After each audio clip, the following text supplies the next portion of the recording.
কেমন আছেন সকলে? অনেক দিন পরে আপনাদের সঙ্গে একটি বড় ব্লগ শেয়ার করতে চলেছি। আশা করি আপনাদের ভিডিওটা ভালো লাগবে। তো সরস্বতী পুজো তো চলে গেছে, কিন্তু সরস্বতী পুজোর আমেজ কাটিয়ে উঠতে আমার একটু দেরি হয়ে গেছে। তাই আপনাদের সাথে সরস্বতী পুজোর ডিটেলস ভিডিও শেয়ার করতেও আমার একটু দেরি হয়ে গেছে। কিন্তু দেরি হলেও কি, পুজোর আমেজ কিন্তু এখনও আছে বাঙালির কাছে। আর আশা করি আপনাদের এই ভিডিওটা ভালো লাগবে। তো এবারের সরস্বতী পুজোটা আমি কাটিয়েছিলাম পুরান ঢাকার শাঁখারী বাজারে।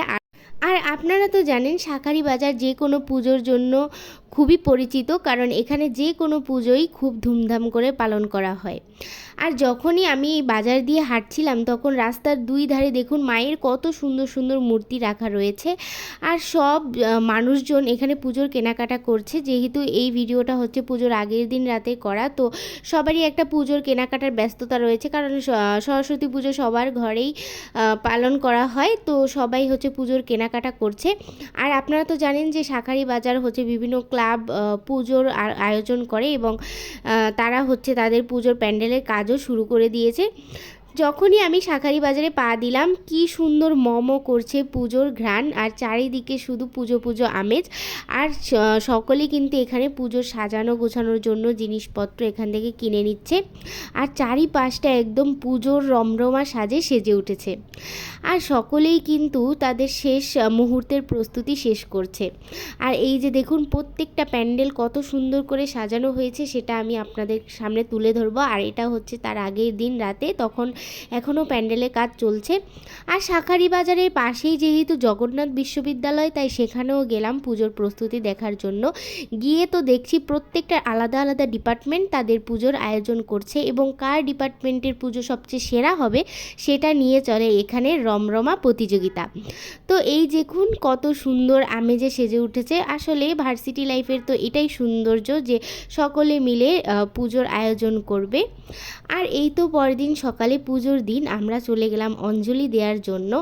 আর অবশেষে ঠাকুরমশাই এলো। অবশেষে কেন বলছি, আসলে উনি আসতে এত দেরি করে ফেলেছিল যে আমরা একদম ধৈর্য হারাই হয়ে পড়েছিলাম। আর আমরা এক মুহূর্তে ভেবেছিলাম যে হয়তো এবার আমরা অঞ্জলি দিতে পারবো না, কিন্তু তারপর তিনি আসলেন। আর এই তো পুজো শুরু হয়ে গেল। আর আপনারা একটু খেয়াল করে দেখবেন যে মায়ের পায়ের কাছে কিন্তু সবাই রসায়ন বইটা দিয়েছে। মনে হয় রসায়ন সাবজেক্টটা খুবই কঠিন, তাই মায়ের কাছে রেখে তারা একটু নিজেদেরকে হালকা ফিল করছে। তো যাই হোক, এই তো মাকে কত সুন্দর লাগছে দেখুন। আর অবশেষে কিন্তু পুজো শুরু হয়ে গেল।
আর এই হচ্ছে সরস্বতী পুজোর পার্ট 1। পার্ট 2 কিন্তু খুব তাড়াতাড়ি আসছে। আর সেখানে রয়েছে আমরা ঘুরতে গেলাম, কি ঠাকুর দেখলাম, সে সব কিছু কীভাবে সকলে পুজো দেখলাম, কত মজা করলাম, সে সব কিছু রয়েছে পার্ট 2তে। তো ভিডিওটা সবার কেমন লেগেছে সেটা অবশ্যই জানাবেন। আর পার্ট 2 কিন্তু দেখতে ভুলবেন না, সেখানে রয়েছে আরও অনেক অনেক চমক। টাটা।